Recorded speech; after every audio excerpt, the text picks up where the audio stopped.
আল্লাহ বললেন, কে রে ইবলিস, সবাই আদমকে সেজদা করলো, তুই করলি না কেন? ইবলিস বলতেছে, আমি হলাম আগুনের তৈরি, আদম হলো মাটির তৈরি। ইল্লা ইবলিস আবা ওয়াস্তাকবার, ইবলিস অহংকার করে সেজদা করলো না। আল্লাহ বলেন, বের হয়ে যা, বের হয়ে যা, আমার হেদাত আমার রহমতের মধ্যে তোর কোনো জায়গা নেই। তো ইবলিস বের হওয়ার সময় আল্লাহকে একটা প্রশ্ন করছে, আল্লাহ আপনি যদি আমাকে বের করে দেন, আমার থাকার কোনো ক্ষমতা, যখন থাকার কোনো ক্ষমতা আছে নাই, কিন্তু আপনার কাছে আমার একটা প্রশ্ন। আল্লাহ বলে, কি প্রশ্ন? ইবলিস বলতেছে, আমার প্রশ্ন হলো আদম বড় না আল্লাহ বড়? খুব সূরা আসরের তাফসীর শুনবেন তো, একটু মনোযোগ দিয়ে শুনবেন। ইবলিস শয়তান যে প্রশ্ন করছে, খেয়াল করছেন কি প্রশ্ন? যে আমার প্রশ্ন হলো আদম বড় না আল্লাহ বড়? তা আল্লাহ বলে, ইবলিস তোর কি মনে হয়?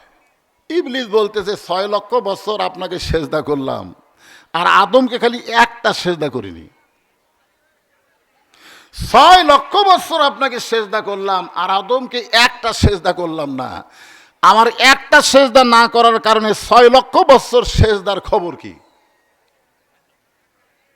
আল্লাহ ডাকদা বলে, ইবলিস আমি আল্লাহ আদমকে এত ভালোবাসি, আমার চাইতে অনেক বেশি।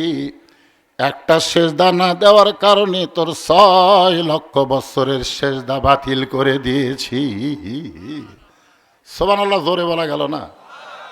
আল্লাহ কি বলতেছেন, ইবলিস আমি আল্লাহ আদমকে এত ভালোবাসি, আমার চাইতেও অনেক বেশি। আল্লাহ নিজের চাইতেও আমাদেরকে বেশি ভালোবাসে। সুবহানাল্লাহ কবেন না?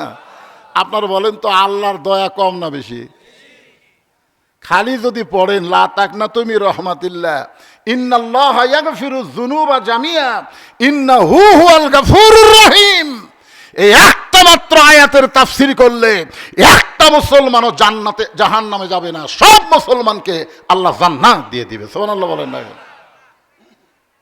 কিন্তু এত সহজ করে আমি বলতেছি না, একটু খেয়াল করে দেখেন যে আমি আল্লাহ আদমকে এত ভালোবাসি, আমার চাইতেও অনেক বেশি।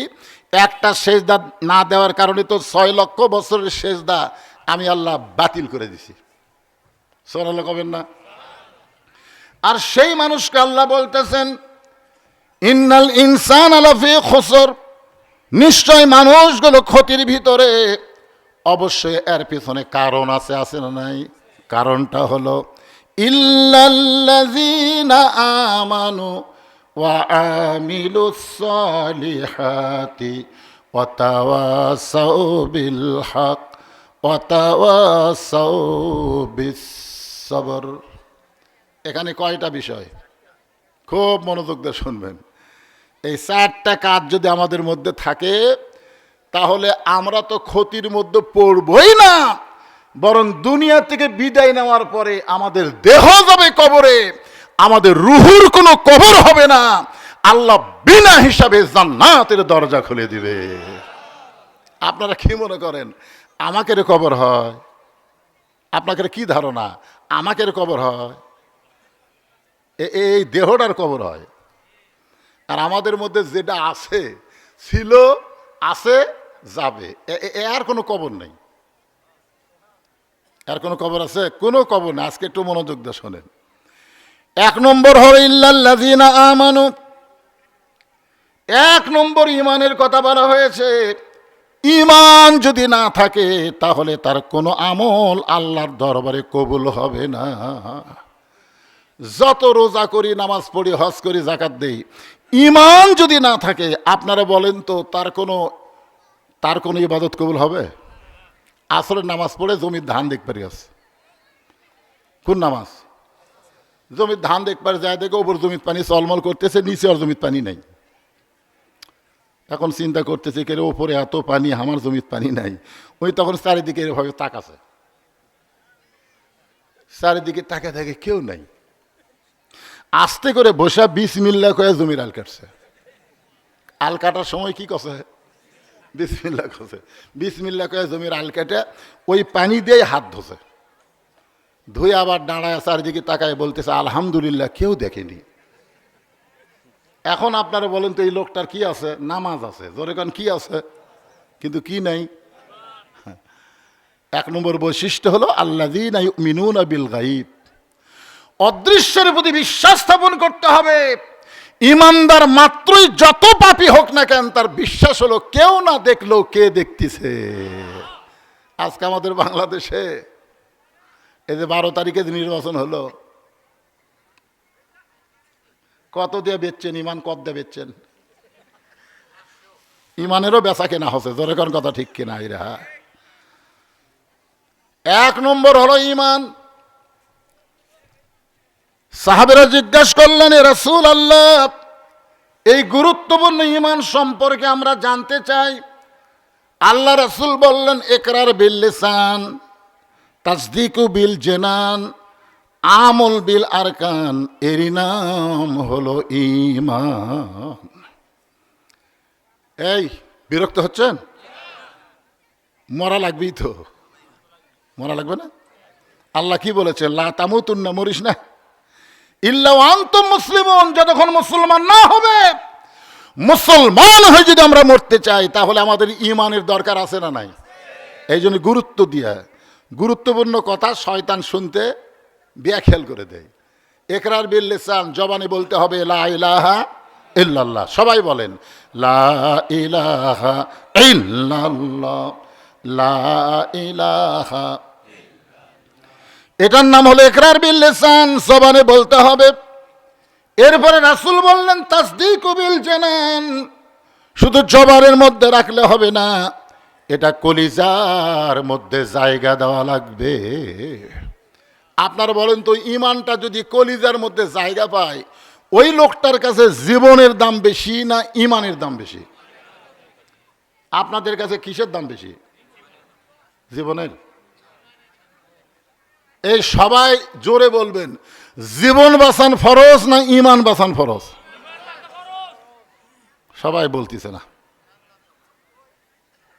আপনি যতই চেষ্টা করেন, খালেদা জিয়াকে বাঁচানোর জন্য কি কম চেষ্টা হচ্ছে? আপনার কোন তো জীবন বাঁচান যদি ফরজ হতো তাহলে খালেদা জিয়াকে আমরা মরবার দিতাম। কত ডাক্তার, কত কি, কত দোয়া, এরপরে মরে গেলই বারে। তারপরে বোঝা গেল আমি যতই চেষ্টা করি আমি আমার জীবন বাঁচাতে পারবো না। তবে যদি আমি একটু চেষ্টা করি, বেশি চেষ্টা না, আজকের ওয়াজটা শোনেন, সামান্য একটু চেষ্টা করলে আমি আমার ঈমান বাঁচাতে পারবো। তাহলে আমরা জীবন বাঁচাবো না ঈমান বাঁচাবো? কারা কারা ঈমান বাঁচাতে চান দুই হাত তুলে আমার আল্লাহকে একটু দেখান তো দেখি। এ টান টান করে তোলেন, লিল্লাহে তাকবীর। হাত নামান, হাত নামান। এই ঈমানটা এই জায়গাটা আমার দিকে তাকায় দেখেন, এই কলিজার মধ্যে যখন ঈমান থাকবে ওই ব্যক্তির চরিত্র কেমন হবে আমি একটা দৃষ্টান্ত দেই, দেব? লোকটার নাম হলো মীর কাসিম আলী। লোকটার নাম কি? মীর কাসিম আলী। উকিল বলতেছে, স্যার আজকে রাত 12টায় আপনার ফাঁসি হবে। উকিল বলতেছে, স্যার আজকে রাত 12টায় আপনার ফাঁসি হবে। তো মীর কাসিম আলী বলতেছে, উকিল সাহেব এখন কয়টা বাজে? তো বলে এখন রাত 9:30 বাজে। তখন বলতেছে, আলহামদুলিল্লাহ এখনো 2.5 ঘন্টা আছে। চিন্তা করে দেখেন, 2.5 ঘন্টা পর তার ফাঁসি হবে। তাই মুচকি মুচকি হেসে বলতেছে, আলহামদুলিল্লাহ এখনো 2.5 ঘন্টা আছে। উকিল সাহেব খামাকা 2.5 ঘন্টা চেতন থেকে কি হবি? আমি 2 ঘন্টা ঘুম পাড়ি, যদি চেতন না পাই তুমি আমাকে ডাক দিও। যে লোকটার 2.5 ঘন্টা পর ফাঁসি হবি সেই লোকটা বলতেছে, খামাকা চেতন থেকে লাভ কি? আমি 2 ঘন্টা ঘুম পাড়ি, যদি চেতন না পাই তুমি আমাকে ডাক দিও। উকিল বরবর কর যায় আর কয়, পাগলা হচ্ছে রে, যার 2.5 ঘন্টার পর ফাঁসি হবি তাই বলে 2 ঘন্টা ঘুম পাড়বি? চেতন না পালে বলে ডাক দেওয়া লাগবি, পাগল হয়ে গেছে। উকিল মন খারাপ করে বের হয়ে গেছে। রাত যখন 11:30 বাজে তখন উকিল দেখার জন্য ঢুকছে, ঢুকে দেখে নাক ডেকে ঘুম পাড়তেছে। উকিল কয়, কে রে? যেই লোকটার 8 ঘন্টা পর ফাঁসি হবি সেই লোকটা নাক ডেকে ঘুম পাড়তেছে। দৌড়ে গিয়ে পা নাড়াইছে, চেতন কয় বলতেছে, উকিল সাহেব ফাঁসির সময় কি হয়ে গেছে? কয় না স্যার এখন 8 ঘন্টা আছে। আলহামদুলিল্লাহ। মুচকে হাসি দিয়ে অজু করে 2 রাকাত নামাজ পড়ে কোরআনের সূরা মুলক আর মুজাম্মিল তেলাওয়াত করে ফাঁসির কন্ডম সেলের মধ্যে সবচাইতে ভালো যে পাঞ্জাবি ছিল, ওই পাঞ্জাবি পরে চিরুনি দিয়ে মাথার চুল আঁচড়ায়া উকিলকে বলতেছে, উকিল রে দেখো তো আমাকে কেমন লাগতেছে। উকিল কান্দের বলে, স্যার এখন আপনার ফাঁসি হবে। আপনি এমনভাবে জামা গায়ে দিয়ে মাথার চুল হাঁচড়াইতেছেন, আপনি কি শ্বশুর বাড়ি যাবেন? মীর কাসেম আলী মুস্কি মুস্কি হাসের বলে, উকিল রে ফাঁসি হবে আমার আর তুমি কাঁদতেছ? তুমি জানো না আমার তাসদিক বিল জেনান কলিজার ইমান বলতেছে ফাঁসির মাধ্যমে আল্লাহ 8টা জান্নাতের দরজা আল্লাহ খুলে দিয়ে দিবে। যাদের কলিজার মধ্যে ইমান থাকবে তারা মৃত্যুকে পরোয়া করবে না, কারণ এই দুনিয়া থাকার জায়গা না, এখানে আসলে সবাইকে যাইতে হবে, কেউ থাকতে পারবেন না। 3 তলা 4 তলা বাড়ি করে বারবার তাকাচ্ছেন, কি দেখতেছেন ভাই? কয় 6 তলার ভিত দিছি হুজুর, 4 তলা হবে তো রড বার করে থুছি, ওই 2টা তলা হলেই আমার আর টেনশন নাই। কান্দের ফেরেশতা কয়, শয়তান উপর দিকে তাকাস না রে, নিচের দিকে তাকা। তোর 6 তলা না, তোর হলো নিচতলা। নিচতলা নিচতলা যাওয়ার তবিল, নিচটা যাওয়ার সম্পদ জোগাড় কর। কিন্তু যেদিন ডাক পড়িবে কবর মাঝে যাইতে, জোগাড় কিছু করছো বন্ধু তার মাঝে বিছাইতে। এই বাচ্চারা, এই ওদিকে সালু আলু করো কেন? এদিকে তাকাও, গুরুত্ব দিয়ে গুরুত্বপূর্ণ কথা শোনো। কলিজার মধ্যে ইমানের জায়গা দেওয়ার দরকার আছে না নাই? দরকার হলে প্রয়োজন হলে গোটা দুনিয়া ছাড়ব, কিন্তু এক মুহূর্তের জন্য আমরা আল্লাহ রাসূল ছাড়ব না। জোরে কোন কথা ঠিক কিনা? এক মুহূর্তের জন্য না। কিসের দুনিয়া রে? এ দুনিয়া কি? তাসদিক বিল জানান কলিজার মধ্যে ইমান। কলিজার মধ্যে যখন ইমান থাকবে ওই মানুষটার কাছে জীবনের চাইতে ইমানের গুরুত্ব বেশি হবে। এরপরে রাসূল বললেন আমল বিল আরকান, ইমান অনুযায়ী আমল করা লাগবে। এখন বলেন তো, ইমানকে ঠিক রাখতে গেলে যে আমল না করলে ইমান থাকবেই না, সেই আমলের নাম কি? 2-1 কোন কেন? আমাকে একজন বলতে যে হুজুর আমি না হয় নামাজ পড়ি না, রোজা রাখি, আমার রোজা কি হয় না? আমাকে একজন বলতেছে হুজুর আমি নামাজ পড়ি না কিন্তু রোজা থাকি, আমার রোজা কি হয়? আমি বললাম পাগলা, আল্লাহর সঙ্গে ঠাট্টা করা। কোরআন হাদিসের কোনো জায়গায় নাই কেউ যদি হজ না করে কাফের হবে, জাকাত না দিলে কাফের হবে, রোজা না করলে কাফের হবে। এ কথা কোরআন হাদিসের কোনো জায়গাতে নাই। কিন্তু ডাইরেক্ট বলা হয়েছে লা সালাতা লা ঈমানা, যার নামাজ নাই তার ঈমানই নেই। আপনারা বলেন যেই লোকটার ঈমান নাই তার রোজা থেকে লাভ কি? এ কথা কন না কেন?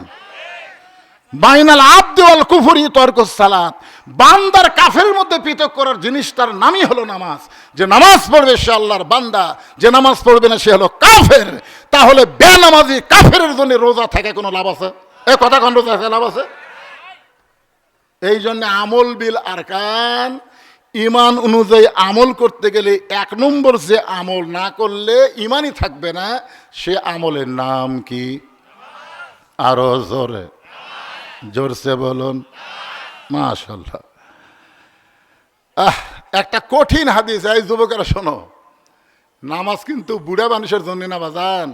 সরকারি চাকরি কিন্তু বুড়া বয়সে হয় না রে। নামাজও কিন্তু সরকারি চাকরির মতন ইবাদত। এটা বুড়া বয়সে হবি না তো। সারা জীবন অকাম করছে, বুড়া বয়সে লাতিক করছে, সিয়াল্লা মসজিদের সামনে কাতার থুয়ে যা।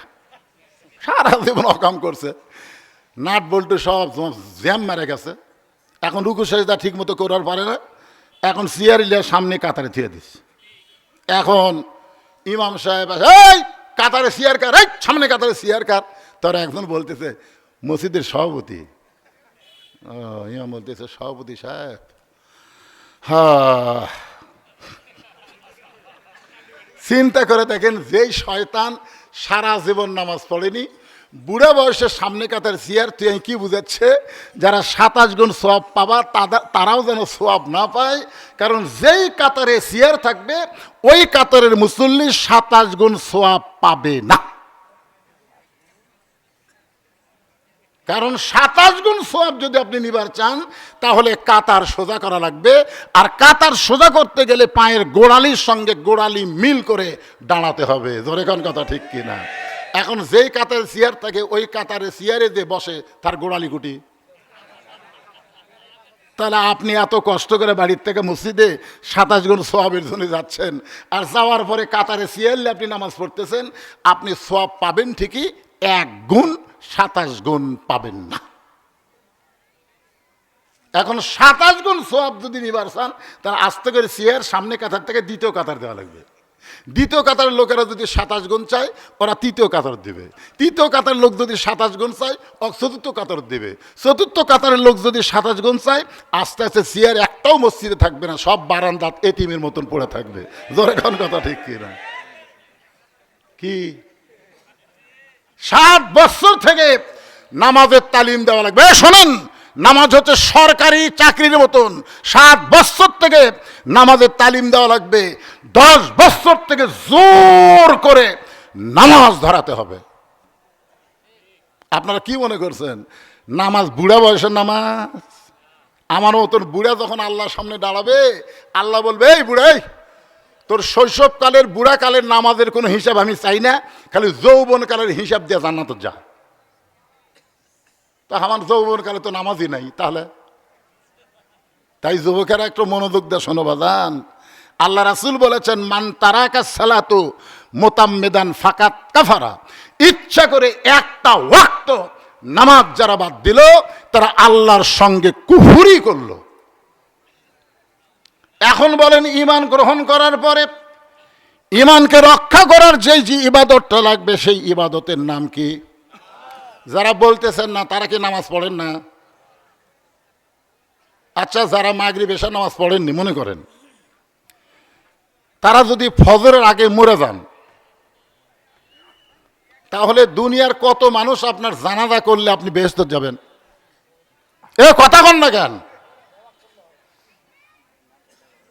তাহলে এই মুহূর্তে আপনারা নিয়ত করেন, যারা মাগরিব এশার নামাজ বাদ দিয়ে ওয়াজ শুনতেছেন ফজর থেকে, তারা নামাজ আদায় করবেন। আল্লাহ বলে এই নিয়ত করার সঙ্গে সঙ্গে যত নামাজ পড়ার না পড়ার পাপ হয়েছে আমি আল্লাহ সব মাফ করে দিলাম। তাহলে এই পবিত্র রমজান মাসে 5 ওয়াক্ত নামাজ আদায় করার নিয়ত করা যায় কি যায় না? ধরে কোন যায় কি যায় না? যেই যুবকেরা কষ্ট করে টাকা পয়সা খরচ করে এত সুন্দর আয়োজন করেছে, আমি আপনাদের সাপাহারে অসংখ্য মাহফিল করছি, অনেক মাহফিল করছি, কিন্তু এত ডেকোরেশন লাইটিং ফাইটিং এত সুন্দর কোনো মাহফিল আজকেই প্রথম দেখতেছি। এত সুন্দর করে যুবকেরা এই রমজান মাসে মাহফিল করলো, সেই যুবকেরা নামাজি হোক, এটাকে আমরা চাই না ভাই?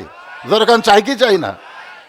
যুবকেরা যদি নামাজি হয়ে যায় তাহলে এই দুনিয়াতে আল্লাহ তাদেরকে 3টা পুরস্কার দিবে। 1 নম্বর পুরস্কার হলো ইন্না সালাতা তানহানিল ফাহশাই ওয়াল মুনকার, নামাজি পারে মানুষকে যাবতীয় অশ্লীলতা ফাহিশা কাজ থেকে হেফাজত করতে। প্রত্যেকটা যুবকের হাতে একটা করে মোবাইল আছে না নাই? দরকার আছে না নাই? এই যুবক যদি 5 ওয়াক্ত নামাজ পড়ে, মোবাইলের ভিডিও দেখতে পারে কিন্তু অশ্লীল ভিডিও দেখবে না, কারণ অশ্লীল ভিডিও দেখতে গেলেই নামাজ তার চোখ বন্ধ করে দিবে। আর এক জায়গায় আল্লাহ বলেছেন, ফালিয়াবুদু রব্ব হাযাল বাইত আল্লাযী আত'আমাহুম মিন জু'ইন ওয়া আমানাহুম মিন খাউফ। এই আল্লাহর ঘরের যারা গোলামি করবে, আমাদের 3 দিকে ভারত, 3 দিকে কি? আপনাকে এখান থেকে ভারত কত দূর?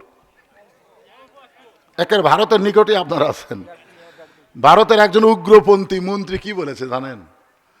এই ভোটের আগে আমরা কিন্তু প্রত্যেকটা বক্তায় ওয়াজের শেষে বলতাম, সব দেখা হলো শেষ, আগামীতে দেখবো আল্লাহর কোরআনের বাংলাদেশ। জোরে কোন কথা ঠিক না? এই কথাগুলা বলে ভারতও চলে যায়। আমার যে ওয়াজ হয় এই ওয়াজ আবার গোটা পৃথিবী সাপ্লাই হয় এদের মিডিয়ার মাধ্যমে।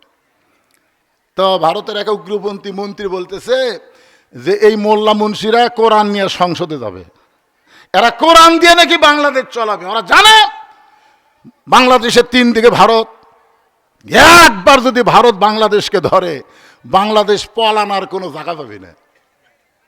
ফেসবুকে স্ট্যাটাস দিছে, বুঝছেন?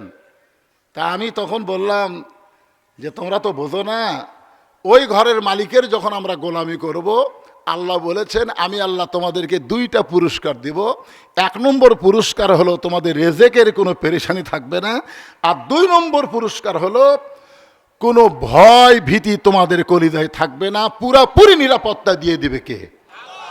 ওরা হয়তো মনে করতেছে আমরা ভারত থেকে বাংলাদেশে অ্যাটম মারবো।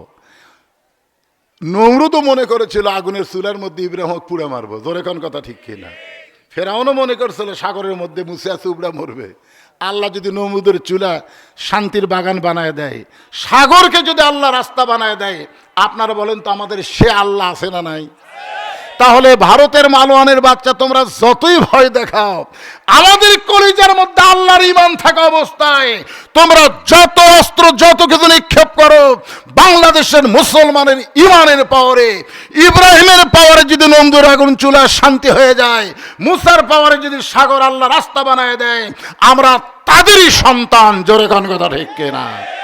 এই জন্যে ওই ঘরের মালিকের আমাদের গোলামি করতে হবে।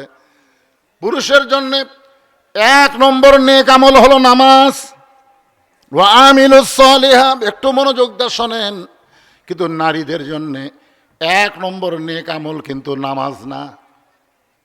এই জায়গায় আবার মারাত্মক। আমরা যারা পুরুষ মানুষ, আমাদের 1 নম্বর নেক আমলের নাম কি? আর নারীদের জন্য 1 নম্বর নেক আমলের নাম হলো পর্দা। তাফসীর কারক এখানে মারাত্মক বলেছেন যে পুরুষের 1 নম্বর নেক আমল হলো নামাজ, আর নারীদের 1 নম্বর নেক আমল পর্দা হওয়ার কারণ কি? মেয়েদের যদি পর্দা না থাকে তাহলে তাদের নামাজ, রোজা, হজ, যাকাত একটাও আল্লাহর দরবারে কবুল হবে। তাহলে নারীদের জন্য 1 নম্বর নেক আমলের নাম কি? আরো জোরে আমার মা বোনেরা যারা পর্দার অন্তরে আছেন, পুরুষের নামাজের ওয়াজটা একটুখানি স্টপ দিয়ে আমি মা বোনদের পর্দার উপরে 5টা মিনিট কথা বলে আবার সূরা আসরের আলোচনায় আসতেছি। আপনাদের কি সমস্যা হচ্ছে? এশার নামাজ পড়ে হযরত আলী, এশার নামাজ পড়ে হযরত আলী ঘরের মধ্যে ঢুকে দেখে ফাতেমা চৌকির উপরে বসে কাঁদতেছে। ফাতেমার 2 চোখ দিয়ে দর দর করে পানি পড়তেছে, গাল বয়ে বয়ে পানি যখন থুতুনির মধ্যে আইছে, হযরত আলী দৌড়ে গিয়ে ফাতেমার থুতুনির তলে হাতটা ঢুকাইয়া দিলেন। ওই চোখের পানি মাটিতে না পড়ে ওই চোখের পানি হযরত আলীর হাতের মধ্যে পড়ে গেলেন। হযরত আলী চোখের পানি নিজের চেহারার মধ্যে মালিশ করে বললেন, ফাতেমা কি দুঃখ তোমার, এমন করে তুমি কেন একা একা বসে কাঁদতেছ? কি দুঃখ তোমার মনে, এমন করে তুমি কেন কাঁদতেছ? ফাতেমা দাঁড়িয়ে স্বামীকে বুকের মধ্যে নিয়ে বলে, স্বামী গো, আল্লাহ তাআলা আমার দোয়া কবুল করেছে। সুবহানাল্লাহ কন্যা কেন? আলী চমকে গিয়ে বলতেছে, ফাতেমা আল্লাহ তোমার দোয়া কবুল করেছে, তো দোয়া কবুল করার পরে কাঁদতেছো কেন? কারণ দোয়া কবুল এটা কষ্ট না আনন্দ? তো তুমি কাঁদতেছো কেন? ফাতেমা বলে, স্বামী গো, আল্লাহ কি দোয়া কবুল করেছে আপনি কি শুনবেন না? আলী বলতেছে, আপনি না বললে আমি কেমনে শুনবো? ফাতেমা বলতেছে, আল্লাহ তাআলা পর্দার ভিতরে আমার মৃত্যু দিবে। আল্লাহ দোয়া কবুল করেছে, আমার মৃত্যুটা পর্দার মধ্যে হবে। আলী থুতুনির তলে হাত দিয়ে মুচকি মুচকি হাসে আর বলে, পাগলি নাকি? যে মেয়েটা সারা জীবন পর্দার মধ্যে থেকেছে তার মৃত্যু তো পর্দার মধ্যেই হবে। জোরে কোন কথা ঠিক কিনা? আমাদের বাংলাদেশের মেয়েরা সারা জীবন বেপর্দা আর মরার পরে পর্দা। জোরে কোন ঠিক কিনা? আপনাকে এলাকায় মেয়েরা মরে গেলে কয় কাপড় দেন? কথা কয় না, 5টা কাপড় দেন না? আচ্ছা, খাটনিতে লাশটা রাখার পরে খাটনি কি উন্মুক্ত রাখেন না ঢাকা থন? কি জন্য ঢাকা রাখেন? 5টা কাপড় তো দিছেনি, এরপরও আবার খাটনি ঢাকা রাখেন। সবাই বলে মেয়ে মানুষের লাশ দেখা জায়েজ নাই। আপনারা বলেন তো, মহিলাদের লাশ দেখা যদি জায়েজ না থাকে তাহলে জেঁতা দেখা? কথা কয় না রে বা। আচ্ছা, যে মেয়েটা মরে গেলে 5 কাপড় দিয়ে তাকে আপনারা কাপন দিয়ে খাটনিত রাখে, বলতেছেন মহিলাদের লাশ দেখা জায়েজ নাই। তো লাশ দেখা যদি জায়েজ না থাকে, জেতা দেখা জায়েজ? ফেরেশতারা এসে ঘুরতেছে আর বলতেছে, আল্লাহ, এই মেয়ে মানুষটা যখন জীবিত ছিল এই মাথার চুল বেচা খাচ্ছে। এরকম বহু মেয়ে কিন্তু আছে মাথার চুল বেচা খায়, আপনারা জানেন না, বুঝলেন? চুল 10,000 টাকা কেজি। হ্যাঁ হ্যাঁ, চুল বেচা খায়। ফেরেশতারা বলতেছে, আল্লাহ, যেই মেয়েটা জীবিত অবস্থায় গোড়ার সন্দ বাজার ঘুরেছে, সেই মেয়েটা মরে গেলে 5 কাপড় দিয়ে খাটনি চাদর দিয়ে ঢাকলো কেন? আল্লাহ বলতেছে, ফেরেশতা, ওই দেশের নাম হলো বাংলাদেশ। ওই দেশের মেয়েরা বাঁচতে পর্দা করে না, কিন্তু মরার পরে পর্দা করে। আপনারা বলেন তো, সুবহানাল্লাহ কি করলো রে? এই পর্দা কি মরার পরে? মরার পরে কেউ দেখবে না। আমার এলাকার দাদি নানি 2 জন রাস্তা দিয়ে যাচ্ছে, দাদির গায়ে বোরকা আছে, নাতনির গায়ে নাই। কে দাদি বোরকা পরছেন কেন? কই মরা লাগবে ভাই, মরা লাগবে ভাই। আমি একটা বুড়াকে বললাম, কে বুড়া দাদা? ওই যে নাতনি আর বুড়ি রাস্তা দিয়ে যায়, আপনার নজর কোন দিকে? দাদা বলতেছে, মন বুড়া হয়নি রে, মন বুড়া হয়নি। তার মানে বোঝা গেল বুড়ির দিকে বুড়ারও নজর নেই। আর সেই বুড়ি বোরকা পরছে, নাতনির গাঁত বোরকা নাই। 50 বছর আমের গাছের গোড়াত বেড়া দিচ্ছে। কে বাবা বেড়া কেন? কই গরু ছাগল যদি খায়। 50 বছর আমের গাছ, গরু ছাগল তাকায় দেখবি? খাওয়া তো দূরের কথা, দেখবে? বেড়া যদি দিবার চাও, যে লখ লকা পাতা বাড়াছে, ওই ছোট গাছত বেড়া দাও। আমি বলবো, বুড়িদের কোনো বোরকার দরকার নাই, বোরকা পড়তে হবে যুবতীদের। যেই যুবতীর দিকে বুড়া বুড়ি সবাই তাকায়। জোরে কথা কন না কেন ভাইজান? আমার মায়ের একটু মনোযোগ দিয়ে শোনেন। হযরত আলী মুসকে মুসকে হাসি আর বলে, ফাতেমা, আল্লাহ তোমার পর্দার দোয়া কবুল করেছে, পর্দার মধ্যে তোমার মৃত্যু হবে, এরপরেও তুমি কান্দো কেন? ফাতেমা বলে, স্বামী গো, এই মৃত্যুটা কবে হবে সেইটা কি আপনি শুনবেন না? আলী মুসকি মুসকি হাসে আর বলে, ফাতেমা, মরার খবর কেউ বলতে পারে না। কে কখন মরবে এটা কেউ বলতে পারে না। ফাতেমা বলে, স্বামী গো, কিছুক্ষণ আগে আল্লাহ পাক আমাকে জানায় দিছে আজকে গভীর রাত্রে ফাতেমার মৃত্যু হবে। যেই মাত্র কইছে আজকে গভীর রাত্রে ফাতেমার মৃত্যু হবে, গাছের গোড়া কাটলে গাছটা যেমন পড়ে যায়, তেমনি পড়ে গেলেন হযরত আলী ঘরের মাঝে। সঙ্গে সঙ্গে ফাতেমা 2 হাত দিয়া এই চোখের পানি মুছে মুস্কি মুস্কি হেসে স্বামীর মাথাখানা উরাতের উপরে নিয়ে কপালে একটা চুমু দিয়ে বলে, স্বামী গো, এমন করে আপনি কাঁদবেন না, কারণ এই দুনিয়া থাকার জায়গা না, এখানে আসলে যাইতে হবে। ফাতেমা মুস্কি মুস্কি হাসতেছে, স্বামীর চোখের পানি মুছে দিয়ে বলে, স্বামী গো, এমন করে আপনি কাঁদবেন না, কারণ এই দুনিয়া থাকার জায়গা না, এখানে আসলে যাইতে হবে। কিন্তু আমার কষ্ট লাগতেছে, আমার বাবা বলেছে আপনি হলেন পৃথিবীর শ্রেষ্ঠ আলেম, আপনি হলেন পৃথিবীর শ্রেষ্ঠ বীর। আপনারা বলেন তো, হযরত আলী আলেম ছোট না বড়? পৃথিবীর শ্রেষ্ঠ আলেম। আল্লাহর নবী যখন মদিনার প্রেসিডেন্ট ছিলেন, তখন শিক্ষামন্ত্রী হলেন হযরত আলী। আবু বকর রাদিয়াল্লাহু যখন মদিনার খলিফা ছিলেন, তখনও শিক্ষামন্ত্রী ছিলেন হযরত আলী। ওমর ফারুক যখন মদিনার খলিফা ছিলেন, তখনও শিক্ষামন্ত্রী ছিলেন হযরত আলী। ওসমান গনি যখন মদিনার খলিফা ছিলেন, তখনও শিক্ষামন্ত্রী হলেন হযরত আলী। জোরে কোন সুবহানাল্লাহ। তার মানে কি বোঝা গেল? খলিফা পাল্টে যায়, কিন্তু শিক্ষামন্ত্রী পাল্টে না। তাহলে কত বড় তিনি শিক্ষিত ছিলেন। আর রাসূল বলেছেন, আলী আসাদুল্লাহিল গালিব। আলী শুধু শিক্ষার দিক দিয়ে 1 নম্বর না, বীরের দিক দিয়ে আমার আলীর চাইতে বড় বীর কিয়ামত পর্যন্ত কেউ হবে না। জোরে কোন সুবহানাল্লাহ। ফাতেমা বলতেছে, এত বড় জ্ঞানী হয়ে, এত বড় বীর হয়ে বইয়ের মৃত্যুর খবর শুনে আপনি এমনভাবে পড়ে গেলেন। আপনি একটা জ্ঞানী মানুষ না, জ্ঞানী মানুষ, বীর মানুষ, আপনি যদি এভাবে পড়ে যান, তাহলে আমি মরে যাওয়ার পর আমার তিনটা চাওয়া কে পুরা করবে? আমি ফাতেমা যখন আজকে রাত্রেবেলায় মরে যাব, আমি মরে যাওয়ার পর আমার তিনটা চাওয়া, আঙ্গুলের দিকে তাকান কয়টা? আলী বলতেছেন, ফাতেমা দুনিয়ার জীবনে বড় গরিব ছিলাম গো, খাইতে হয়, এত কষ্ট করে না খাইয়া খাইয়া আমার চোখের নিচে কালিমার দাগ পড়ে গেছে। রাসূল ফাতেমার হাত ধরে বলে, ফাতেমা 33 বার সুবহানাল্লাহ, 33 বার আলহামদুলিল্লাহ, 34 বার আল্লাহু আকবার আমল করো। এই দুনিয়া কিছুই না, আল্লাহ আখিরাতে তোমাকে জান্নাতি নারীদের নেত্রী বানায়া দিবে। ও ফাতেমা, দুনিয়ার বহু ধনী ধনী যুবক প্রস্তাব দিয়েছিল তোমাকে বিয়ে করবে, আমিও মনে করেছিলাম আমার কলিজার টুকরা ফাতেমাকে একটা ধনী ঘরে বিয়ে দিব, কিন্তু স্বয়ং আল্লাহ তাআলা ঘটকালি করে ওই আলীর সঙ্গে তোমার বিয়ে হয়েছে। আমি নবী আপত্তি করতে পারি নাই। আলী কান্দের বলে, ফাতেমা রে, দুনিয়ার জীবনে তোমারে কিছুই দিবার পারলাম না, আর আজকে রাত্রে মরে যাবে, মরে যাওয়ার আগে তুমি কি তিনটা জিনিস চাও? ফাতেমা বলে, স্বামী গো, আমার 1 নম্বর চা হলো রাতের অন্ধকারে আমার মৃত্যু হবে, এই রাতের অন্ধকারে আমাকে দাফন করা লাগবে, কারণ দিনের বেলা দাফন করলে আমার পর্দার খিলাফ হয়ে যাবে।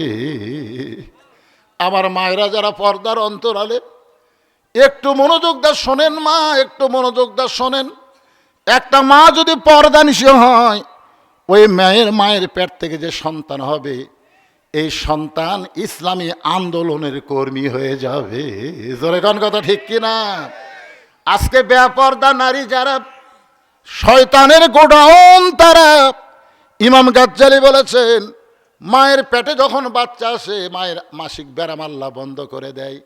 এই মাসিক ব্যারাম বন্ধ করার কারণ হলো বাচ্চা থাকা অবস্থায় মায়ের ইবাদতের যেন কোনো কমতি না হয়।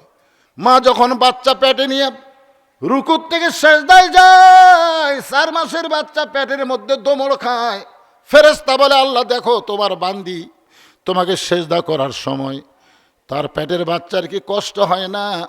আল্লাহ বলে, ফেরেশতা সাক্ষী থাক, যেই মা পেটে বাচ্চা নিয়ে নামাজ পড়ে, ওই মা শুধু নিজে নামাজ পড়ে না, পেটের বাচ্চাকেও নামাজি বানায়া দেয়। যেই মা পেটে বাচ্চা নিয়ে রোজা রাখে, ওই ছেলে কোনোদিন বাইরে এসে হোটেলে দরজাত কালো পর্দা দিয়ে রোজা ভাঙবে না, কারণ মায়ের পেটে অবস্থায় রোজা ছিল। দুনিয়াতে আসার পরও সেই বান্দাটা রোজাদার হয়ে যায়। এই কারণে একজন নেপোলিয়ান বলেছে, ভালো একটা সন্তান যদি চাও, তাহলে ভালো একটা মায়ের দরকার। আমার মায়েরা যারা পর্দার অন্তরালে, আজকে কতগুলো ছেলে কোরআনের মাহফিলে বসে পাগলের মতন ওয়াজ শুনতেছে, আর কতকগুলো ছেলে রাস্তার মধ্যে ঘুরঘুর করতেছে। এগুলো ছেলের দোষ না, এগুলো সব হলো মায়ের দোষ। কারণ মায়ের পেটের মধ্যে যখন ছিল, মা পেটে নিয়ে গোটা পাড়া ঘুরিছে, ওই পেটের মধ্যেই ঘোরনি ব্যারাম পাশে। কথা কন না কেন ভাইজান? ওই যে বাইরে ঘুরতেছে, ওটা ওর দোষ না, দোষ হলো মায়ের। একটা মা যদি ভালো হয়, পেটের বাচ্চা আল্লাহর ওলি হয়ে যায়, জানেন আপনারা? এই জন্য একটু মনোযোগ দিয়ে শোনেন। ফাতেমা বলে, স্বামী গো, আমার 2 নম্বর চা হলো আমার কোনো জানাজার ব্যবস্থা করবেন না, আমার কোনো জানাজার ব্যবস্থা করবেন না। হযরত আলী বলে, পাগলি হয়েছে নাকি তুমি? নবীর কলিজার টুকরা, তোমার মরার খবর শুনলে হাজার হাজার মানুষ তোমার জন্য দোয়া করবে। খালেদা জিয়ার হয়েছে 25 লাখ, জোরে কোন কয় লাখ? তাহলে তুমি নবীর কলিজার টুকরা, তোমার মৃত্যুর খবর শুনলে হাজার হাজার মানুষ তোমার জানাজায় দোয়া করবে। ফাতেমার স্বামীর মুখ চেপে ধরে বলতেছে, হাজার হাজার মানুষ যদি আমার জন্য দোয়া করে, আর আপনার এই মুখ যদি বলে ফাতেমা ভালো না, তাহলে হাজার মানুষের দোয়া দিয়ে ফাতেমার কোনো লাভ হবে না। আর দুনিয়ার সব মানুষ যদি বলে ফাতেমা খারাপ, আর আপনার এই সোনার মুখটা যদি বলে আমার ফাতেমা ভালো, এক স্বামীর সার্টিফিকেটে ফাতেমার জন্য আল্লাহ একটা জান্নাতের দরজা খুলে দিল। তাহলে বউ ভালো হওয়া লাগবে কার কাছে? জনগণের কাছে না স্বামীর কাছে? এ কথা কোন কার কাছে? স্বামীর কাছে। ফাতেমা বলে, স্বামী গো, আমার 3 নম্বর চাওয়া হলো আমার লাশটা খাটনিতে তুলবেন না, কারণ খাটনি কান্দে নেওয়ার মতন 4 জন পুরুষ আমার দুনিয়াতে নেই। যতই বড় হুজুর হোক না কেন, একটা বেগানা নারীর খাটনি কান্দে নেওয়া জায়েজ। কথা কন না কেন, কথা কন না কেন? যত বড়ই হুজুর হোক, একটা বেগানা নারীর খাটনি কান্দে নেওয়া জায়েজ নাই। ফাতেমা বললেন, আমার বাবা যদি আজকে দুনিয়াতে থাকতো, আমার বাবা মরা মেয়ের লাশের খাটনি কান্দে নেবার পারত। আমার হাসান হোসেন যদি বড় হইতো, তাহলে মায়ের লাশের খাটনি কান্দে নেবার পারত। 6 মাস আগে আমার বাবা দুনিয়া থেকে বিদায় নিচ্ছে। আমার হাসান হোসেন এত ছোট, এরা মায়ের লাশের খাটনি কান্দে নেবার পারবে না। আপনি শুধু আমার লাশটা কান্দে করে নিয়ে ওই জান্নাতুল বাকির পূর্ব কোণায় সবুজ রঙের একটা বাতি জ্বলবে, ওই বাতি বরাবর আমাকে দাফন করে দিবে।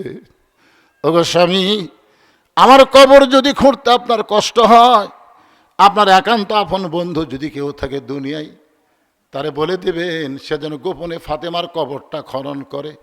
পৃথিবীর কোনো মানুষ যেন কবরের খবর না পায়। গভীর রাত্রে হযরত আলী আবু যর গিফারির জানলার কাছে বিষাক্ত সাপের মতো ফসফস করে কান্দে। আবু যর গিফারি চমকে গেল, এই গভীর রাত্রে আমার জানলার কাছে কে কান্দে রে? বাহিরে তাকায় দেখে আসাদুল্লাহিল গালিব হযরত আলী পাগলের মতন কাঁদতেছে। আবু যর গিফারি হাত ধরে বলে, আলী ভাই, জীবনে কত যুদ্ধ করলাম তোমার সঙ্গে, কোনো যুদ্ধে তোমাকে পরাজিত হয়ে কাঁদতে দেখি নাই। আজকে তোমার জীবনে এমন কি যুদ্ধ হলো যেই যুদ্ধে তুমি আমার জানলার কাছে কান্দো? আবু যর গিফারি বলে, আলী রে, জান্নাতুল বাকির পূর্ব কোণায় গিয়ে একটা কবর কর। আবু যর বলতেছে, এখনো কেউ মরে নাই, না মরলে কবর কেন খুঁড়ব? আলী বলতেছে, একজন পর্দানিশী গভীর রাত্রে মৃত্যুবরণ করবে, এই গভীর রাত্রে তাকে দাফন করা লাগবে। আবু যর, যা যা একটা কবর কর। আবু যর গিফারি বলে, আলী ভাই, কে মারা যাবে তার নাম কি আপনার মুখস্থ নাই? আলী কান্দারে বলে, 6 মাস আগে নানা হারাইছে, আজকে 6 মাস পরে আমার হাসান হোসেন আবার মা হারা হয়ে যাবে। আবু যর গিফারি কান্দার বলে, আলী রে, হাসান হোসেনের দিকে তাকান যায় না, এরা 2 ভাই না না না না বলে গোটা মদিনা মদিনায় কান্দে। যারা জিজ্ঞাসা করে আমার নানা গেল কোন জায়গায়? 6টা মাস ধরে তোমার হাসান হোসেন নানা নানা বলে কাঁদতেছে। আজকে গভীর রাত্রে যদি তাদের মা মারা যায়, তাহলে বলো আলী, তুমি তাদেরকে কেমনে সামাল দিবা? আলী বলতে, তো পরের কথা পরে হবে, যা একটা কবর কর। আবু যর গিফারি কোদাল নিয়ে ওই জান্নাতুল বাকির পূর্ব কোণায় সবুজ রঙের একটা বাতি জ্বলতেছে, যেই বাতির কোনো তার নাই, যেই বাতির কোনো সুইচ নাই, বিনা তারে বিনা সুইচে আমার আল্লাহ তাআলা অটোমেটিক জ্বালায়া দিছে। এখান থেকে প্রমাণ নিয়ে নেন, আপনার কবরে যদি কোনো বাতি না থাকে, সাথী না থাকে, দরজা জানলা না থাকে, ইমানের নূর নেক আমলের আমল নিয়ে যদি কবরে যাইতে পারেন, আপনার কবর থাকবে না, আল্লাহ কবরকে জান্নাতের বাগান বানায়া দিবে। কি মনে করতেছেন ভাই? কবরের পাথর আমাদের সকলের সাথে আছে না নাই? জোরে কোন আছে না নাই? ইমাম গাজ্জালি বলেছেন, কোন নামাজি ব্যক্তি যখন কবরে যাবে, কবরে যাওয়ার পরে মুনকির নাকির গিয়া বলবে, রে না ব্যক্তি, তুই যে কবরের মধ্যে শুয়ে আছিস, তোকে 3টা প্রশ্ন করা হবে। 1 নম্বর প্রশ্ন হলো, মান রব্বুকা, তোমার রবকে? তখন ওই ব্যক্তিটা কোনো কথাই বলবে না। যে ব্যক্তিকে মুনকির নাকির প্রশ্ন করবে, ওই ব্যক্তি কোনো কথা বলবে না। ওই ব্যক্তির পক্ষে নামাজ দাঁড়িয়ে গিয়ে বলতেছে, এ মুনকির নাকির, কাকে মান রব্বুকা প্রশ্ন করো? বলে, যেই ব্যক্তি কবরের মধ্যে শুয়ে আছে তাকে মান রব্বুকা প্রশ্ন করতেছি। আমাকে চেনো? মুনকির নাকির বলে, আপনি কে? বলে, আমি হলাম ওই ব্যক্তির নামাজ। মুনকির নাকির, তুমি কি জানো এই ব্যক্তি কত বছর বয়স থেকে নামাজ শুরু করেছে? মুনকির নাকির বলে, আমরা তো জানি না। নামাজ বলবে, যেদিন থেকে নামাজ শুরু করেছে, মসজিদের মধ্যে ঢুকেই এই ব্যক্তিটা 2টা হাত তুলে আল্লাহু আকবার উচ্চারণ করে আলহামদুলিল্লাহি রব্বিল আলামিন বলে শুরু করেছে। এই ব্যক্তি যখন রুকুতে গেল সুবহান রব্বিল আযীম বলেছে, ওই ব্যক্তি যখন সেজদায় গেল সুবহান রব্বিল আলা বলেছে। এখন বলো সারা জীবন কত ওয়াক্ত নামাজ পড়েছে, কতবার রব রব জিকির করেছে বল? মুনকির নাকির বলে তো আমরা জানি না। তো জানি না তো প্রশ্ন করিস কেন? মুনকির নাকির বলবে আল্লাহ তোমার বান্দাকে মান রব্বুকা প্রশ্ন করার সাথে সাথে নামাজ যে খেপা খেপছে, আমরা এখন কি করব? আল্লাহ বলে যে ব্যক্তির নামাজ নিয়ে কবরে আইছে এর সব প্রশ্নের উত্তর আমি আল্লাহ দিয়া দিলাম। তাহলে কবরের পাথেও আমাদের নামাজের দরকার আছে না নাই? দরকার আছে না নাই? ও আমিলুস সালিহাত সূরা আসরের 2 নম্বর বিষয় আলোচনা করতেছি। পুরুষের জন্য 1 নম্বর হলো নামাজ, আর নারীদের জন্য 1 নম্বর হলো পর্দা। আবু যর গিফারি কোদাল দিয়া ওই যে আলো পড়তেছে আলোর উপরে কবর খোঁড়া শুরু করে দিয়েছে। কবর খুঁড়তে খুঁড়তে, ভাই একটু প্যাথেটিক সিন, সবাই একটু মনটা আমার দিকে খেয়াল করেন। কবর খুঁড়তে খুঁড়তে একবার আবেগে বলে ফেলেছে, কবর তুই কি বলতে পারিস এই গভীর রাত্রে আমি কার কবর খুঁড়তেছি? দিনের বেলা কবর না খুঁড়ে রাতের বেলা কবর খুঁড়তেছি। কবর রে, তোর মধ্যে এমন একজন মহিষী নারীকে দাফন করা হবে, আল্লাহর নবীর মেয়ে হওয়ার পরেও নবী তাকে মায়ের মতো সম্মান করেছে। সুবহানাল্লাহ। কেন? ফাতেমা নবীর কে হয়? সাহাবীদের নিয়ে রাসূল বসে আছেন, হাসান হোসেন 2 কোলের উপরে বসে আছে। এরা তো 2 ভাই, নানা ছাড়া জীবনে নবী বোঝে না। মানে হাসান হোসেনের কাছে আমাদের নবী নবী হবারই পারেনি, খালি নানা খালি নানা খালি নানা। তো 2 রাতের বসে আছে। আল্লাহ রাসূল সাহাবীদের বলতেছে, রে সাহাবীরা, আমার মেয়েদের ব্যাপারে তোমাদের ধারণা আছে? তো সাহাবীরা তো জানে নবীর মুখের উপর কোনো কথা বলা যাবে না। তখন বলতেছে, হুজুর তাহলে আপনি ধারণা দেন। আল্লাহ রাসূল বললেন, আমার বড় মেয়ের নাম হলো জয়নাব। আমার বড় মেয়ের নাম কি? জয়নাব। আমার মেজো মেয়ের নাম হলো রোকেয়া। মেজো মেয়ের নাম কি? রোকেয়া। আমার সবচাইতে ছোট মেয়ের নাম হলো কুলসুমা। এই 3টা মেয়ের নাম কয়, নবী আর নাম কয় না। সাহাবীরা বলে, হুজুর মেয়ের নাম কি বলা শেষ? আল্লাহ রাসূল বলে, ভালো করে শোনো, বড় মেয়ের নাম হলো জয়নাব, মেজো মেয়ের নাম হলো রোকেয়া, আর ছোট মেয়ের নাম হলো কুলসুমা। সাহাবীরা বলতে, হুজুর মেয়েদের নাম বলা কি শেষ? আল্লাহ রাসূল বললেন, কি বারবার বলা লাগে কেন? বড়টার নাম হলো জয়নাব, মেজোটার নাম হলো রোকেয়া, ছোটোটার নাম হলো কুলসুমা। তখন হাসান হোসেন 2 ভাই বলতেছে, ভাই রে আমাদের মাও গরিব রে, আমাদের মাও খুবই গরিব, তো এই জন্যে নানা এই গরিব মেয়ের নাম ভুলে গেছে, চ আমরা যাই। এই কথা বলে 2 ভাই যখন যাবার চায়, এমন সময় আল্লাহ নবী 2 জনকে এক টানে বুকের মধ্যে নিয়ে 2 জনের কপালে চুমু দিয়ে বলে, পাগল রে, তোদের মা আমার মেয়ে না, তোদের মা হলো আমার কলিজার টুকরা মা ফাতেমা। সমস্ত সাহাবীরা বলে, রাসূলুল্লাহ ফাতেমা আপনার কলিজার টুকরা মা কেমনে হয়? আমরা সবাই জানি ফাতেমা আপনার ছোট মেয়ে, আর ছোট মেয়ে মা কেমনে হলো? রাসূল বলেন, তাহলে শোনো, ওই তাইফের ময়দান থেকে রক্তমাখা শরীর নিয়ে, তোমরা জানো রে সাহাবী, ওই বছর আমার চাচা আবু তালেব মারা গেছে, ওই বছর আমার দরদের বিবি খাদিজা মারা গেল। আমার 2টা দরদের মানুষ যখন দুনিয়া থেকে বিদায় নেয়, আমি তখন পাগল হয়ে তাইফে গেলাম কলেমার দাওয়াত নিয়ে। তাইফবাসী এত পাথর মারল, আমার গোটা দেহ রক্তাক্ত হয়ে গেল।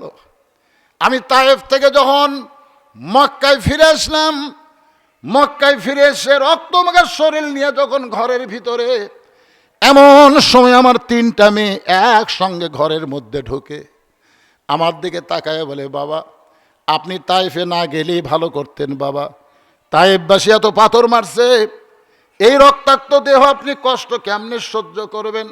জয়নাব, রোকেয়া, কুলসুমা এমন কথা 3-4 বার বলার পরে যখন ঘর থেকে বের হয়ে যায়, আমি রাসূল দেখলাম আমার কষ্ট তো আমাকেই সহ্য করা লাগবে। কিন্তু এমন সময় দেখি আমার ছোট মেয়ে ফাতেমা ঘরের মধ্যে ঢোকে, ঘরের দরজা বন্ধ করে দেয়, রাসূল বলে, ফাতেমা দরজা বন্ধ করার কারণ কি? ফাতেমা বলতেছে, বাবা, ইব্রাহিম নবীর জন্য যদি নমরুদের চুলা শান্তির বাগান হয়ে যায়, মুসা নবীর জন্য যদি সাগরকে আল্লাহ রাস্তা বানায় দেয়, তাহলে আমার বাবা কি এমন অপরাধ করলো যে আমার বাবার জন্য তাইফের পাথর আল্লাহ তুলা বানাবার পারলো না? যেই বাবা জন্মের আগে বাবা হারাইছে, 6 বছর বয়সে মা হারাইছে, আমার সেই বাবাকে আল্লাহ দেখতে পারে না। রাসূল বলেন, সাহাবীরা রে, এমন কথা বলে ফাতেমা ঘরের ভিতর থেকে বাইরে যায়, উনানের মধ্যে পানি গরম করে, জয়তুনের তেল গরম করে আবার ঘরের মধ্যে ঢোকে, আমাকে তার উরাতের উপরে শোয়ায় নিয়া আমার দেহের জুব্বাখানা খুলে যত জায়গায় তাইফবাসী পাথর মারছে প্রত্যেকটা জায়গা নরম কাপড় গরম পানির মধ্যে চুবড়াইয়া আমার গোটা দেহ পরিষ্কার করে ওই ফাতেমার নরম আঙ্গুলের মধ্যে জয়তুনের গরম তেল নিয়া আমার গোটা দেহ পরিষ্কার করে আমি কখন যেন ফাতেমার উরাতকে বালিশ বানায় ঘুমায় গেছি। ওই ঘুমের ঘরে সাহাবীরা রে, আমি স্বপ্নে দেখি আমার মা আমেনা আমার শিওরের পাশে দাঁড়ায় কাঁদতেছে। এত বছর পরে আমার মাকে পেয়ে আমি স্বপ্নকে বাস্তব মনে করে মা বলে যখন হাতটা চাইপা ধরছি, এমন সময় ফাতেমা আমার কপালে একটা চুমা দেয়। ওই ফাতেমার চোখের পানি দিয়ে আমার ঘুমটা ভেঙে যায়। আমি রাসূল বললাম, ফাতেমা তুই কেন এমন কাঁদতেছিস মা? ফাতেমা বলে, বাবা আমি কান্দি না, আপনি তোমারে কান্দাইতেছেন। এই যে দেখেন, মা বলে আমার হাতটা চাইপা ধরছেন, এখনো পর্যন্ত আপনি হাতটা ছাড়েন না। রাসূল বলে, ফাতেমা তাহলে শুনে নে, আল্লাহর শপথ করে বলতেছি, তোরে মা বলে যখন হাতটা চাইপা ধরেছি, তখন তুই শুধু আমার মেয়ে না, তোর দরদের মধ্যে রয়েছে আমার মা আমেনা। আবু যর গিফারি বলে, কবর রে, খবরদার বেয়াদবি করবি না। তোর মধ্যে এমন একজন বিবিকে রাখা হবে যার স্বামী হলো আসাদুল্লাহিল গালিব। এই বলে কোদাল মারতে মারতে এক সময় আবেগে বলে, কবর, খবরদার বেয়াদবি করবি না। তোর মধ্যে এমন একজন মাকে রাখা হবে যার 2টা সন্তান জান্নাতি যুবকদের সর্দার হবে। এই কথা বলে আবার যখন কোদাল মারতে চায়, এমন সময় কবরের মধ্য থেকে একটা আওয়াজ আসতেছে, আবু যর, এই কবরকে সাবধান না করে বরং যারা কবরের মধ্যে আসবে তাদেরকে সাবধান করো। এই কথাটা সবাই মনোযোগ দিয়ে শোনেন। এই কথা মা ফাতেমার জন্য বলে নাই, এই কথাটা কবর কিন্তু আমাদের জন্য বলেছে। আমরা যারা এই কবরে যাব, আমাদেরকে সাবধান হয়ে কবরে যাওয়ার দরকার আছে না নাই? কার মা, কার মেয়ে, কার বিবি প্রধানমন্ত্রী না স্বরাষ্ট্রমন্ত্রী না কি মন্ত্রী হয়ে কবরে গেল, এটা না রে মুসলমান। আমল যদি জান্নাতের বাগান হয়ে যাবে, আর আমল যদি খারাপ হয় কবর জাহান্নামের গর্ত হয়ে যাবে। এই রমজান মাসে ভাইজান আমি একটা গজল গাইতেছি, ওটা বসা করেন কেন? বিরক্ত হচ্ছেন আপনারা? সূরা আসরের 2 নম্বর বিষয় চলতেছে, ও আমিলুস সলেহা, পুরুষের নামাজ, মেয়েদের পর্দা। এরপরে অথবা সাহাবিল হক অথবা সাহাবিস সবর। রমজান মাস ঘড়ি আমার কাছে আছে, টাইম মতো আর শেষ করব। কোনো বিরক্ত, কোনো কষ্ট আপনাদেরকে দেওয়া হবে না ভাইজান। সবাই একটা গজল শোনেন। কিন্তু যেদিন ডাক পড়িবে কবর মাঝে যাইতে, জোগাড় কিছু করছো বন্ধু তার মাঝে বিছাইতে। আপনার বলেন তো, এখানে যে বলতেছে কিন্তু যেদিন, এই যেদিন মানে কোন দিন? কথা কয় না, হ্যাঁ? কিন্তু যেদিন, তার কোনো টাইম আছে? আজকেও যাওয়া লাগতে পারে, আজকেও যাওয়া লাগতে পারে। আমি বগুড়া থেকে এখানে ওয়াজ করতে এসেছি, আমি বগুড়া আবার ফেরত যাব, এই গ্যারান্টি আছে? তো আমাকে বলছে, হুজুর রমজান মাস, রমজান মাসে 1 টাকা দিলে অন্য মাসের চাইতে কত গুণ সব বেশি। এ জোরেই কর না কেন? তাহলে এখানে আপনাদের কাছে একটু রুমাল যাবে। আল্লাহর হস্তে পবিত্র রমজান মাসের দিকে খেয়াল করে যিনি যা পারবেন ওটা বসা করেন না, ওয়াজ চলবে আরো 1 ঘন্টা, অসুবিধা নেই। ব্যাগ যাবে না, রুমাল যাবে? কি এই ব্যাগালারা কোথায় বাবা? ব্যাগালারা ভিতরে ঢোকো ঢোকো, সবাই পকেটে হাত দিবেন, আল্লাহ রস্তে হাত দিবেন। রমজান মাস যা দিবেন 70 আল্লাহ বাড়ায় দিবে। এই ছেলেরা এত সুন্দর আয়োজন করেছে, সবাই আল্লাহ রস্তে দিবেন। হ্যাঁ সবাই দেন, ব্যাগের মধ্যে দিয়ে দেন। বাবা ব্যাগ আলার নামছে দিয়ে দেন। কেউ যদি মনে করেন হুজুর আমি ব্যাগের মধ্যে দিব না, আমি রমজান মাসের উৎসাহে, রমজান মাসের আনন্দে আমি আপনার হাতে 500,000 টাকা দিব, তাহলে এখানে এসে দিতে পারেন। এমন কোন আল্লাহর বান্দা যদি থাকেন যে ব্যাগের মধ্যে 10-20 টাকা না দিয়ে আমি আল্লাহর এই কোরআনের মাহফিলে একটা কোরআন শরীফ বাবদ 500 টাকা দান করব। একটা দান 500 টাকা করবেন, একটা কোরআন দানের সওয়াব কোরআনের মাহফিলে আল্লাহ আপনাকে দান করবে। যাদের বাপ মা কবর গেছে, এই রমজান মাসে বাপ মার কবরকে জান্নাতের টুকরা বানানোর জন্যে এমন কোনো আল্লাহর বান্দা আছেন যে 500 টাকা ওঠা বসা করবেন না, আল্লাহর রাস্তায় উঠবেন না, যেভাবে বসেছিলেন ওইভাবেই বসে থাকবেন ইনশাআল্লাহ। আছেন কোন আল্লাহর বান্দা পাগল আছেন 500,000 টাকা দান করবেন, এরকম কেউ আছেন? ব্যাগের মধ্যে তো 10, 20, 50 সেনা ছুটা এগুলো আসবে বেশি, চকার টাকা ব্যাগত আসেই না। দেন 1,000 টাকা, 2,000 টাকা, 5,000 টাকা, 500 টাকা। এই তো মাশাআল্লাহ সন্ত বাজারের বুলবুল আহমদ, আল্লাহ তোমার একজন পাগল, কোরআনের পাগল হইয়া 500 টাকা দান করলো। আল্লাহ তার দান কবুল করেন। যে নিয়তে দান করছে আল্লাহ নেক নিয়ত, নেক আশা আল্লাহ আপনি পুরা করে দেন। এতগুলো যে অতিথি করছেন সেই অতিথিগুলো আপনাকে দিছে। হ্যাঁ এই যে অতিথি, কত অতিথি রে, নাম বলতে নিষেধ করেছে, নামের দরকার নাই। 500 টাকা দান করেছে, আল্লাহ দানকে কবুল করেন।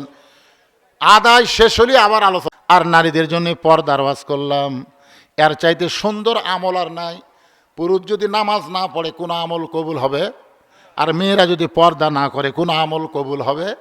এই জন্যে আমল ও আমিলুস সলিহার মধ্যে পুরুষের নামাজ আর নারীদের পর্দার ওয়াজ করলাম। এবার 3 নম্বর বিষয় হলো তাওয়াসাউ বিল হক। হক কথা বলতে হবে, হক পথে চলতে হবে। মনে করবেন না যে পরাজয় হয়েছে, পরাজয় কিন্তু হয় নাই। আপনারা বলেন তো উহুদের যুদ্ধে মুসলমানের বিজয় না পরাজয়? বুঝার পারেন নাই?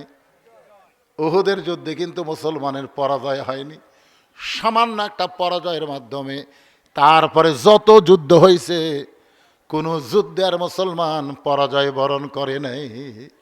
12 তারিখের নির্বাচন, এটা কিন্তু ইসলামের জন্য পরাজয় হয় নাই, সাময়িক একটু আল্লাহ তাআলা বুঝাইছে আগামীতে পুরাপুরি সজাগ হওয়ার জন্যে।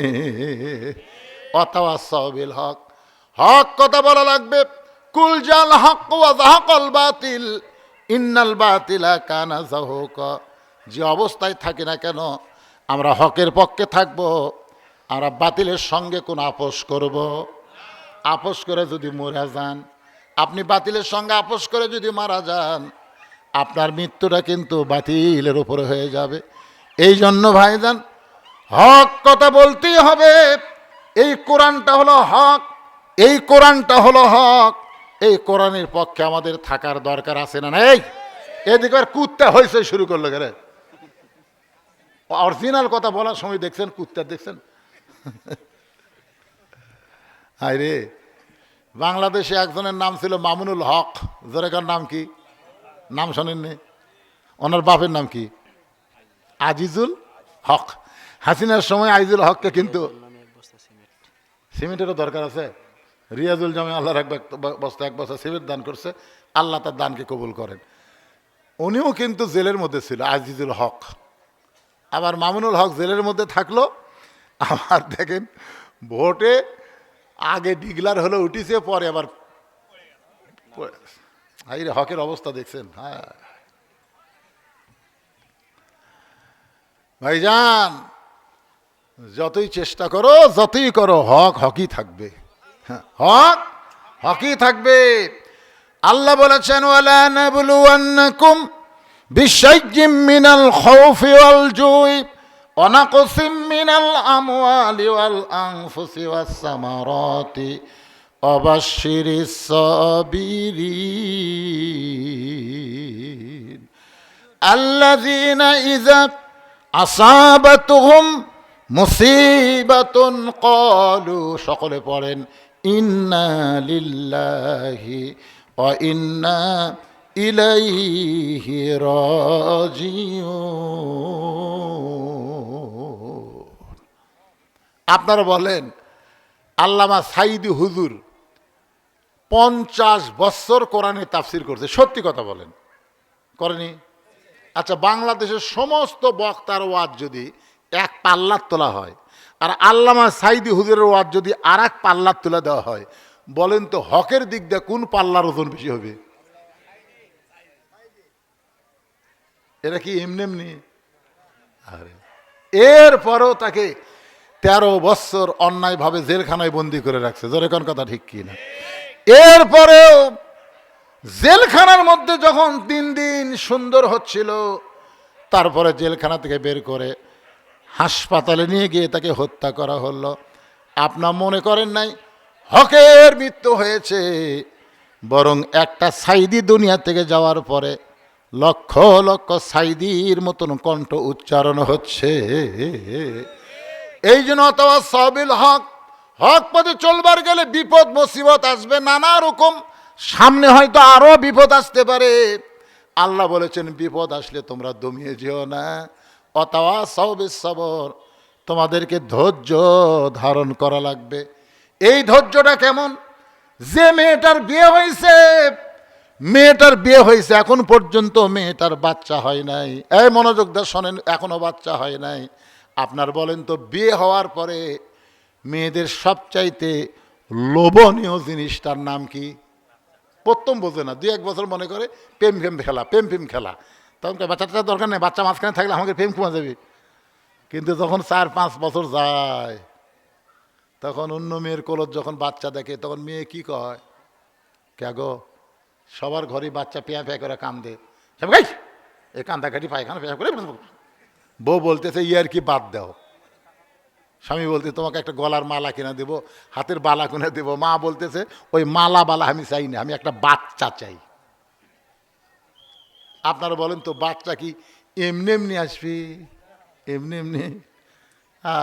ওই বইয়ের জেদ না বুঝে বাচ্চা একটা পেটের মধ্যে আসছে। বাচ্চা পেটের মধ্যে আসার পরে খতেজা নামে একজন মা আমার 500 টাকা দান করছে, আল্লাহ কবুল করেন।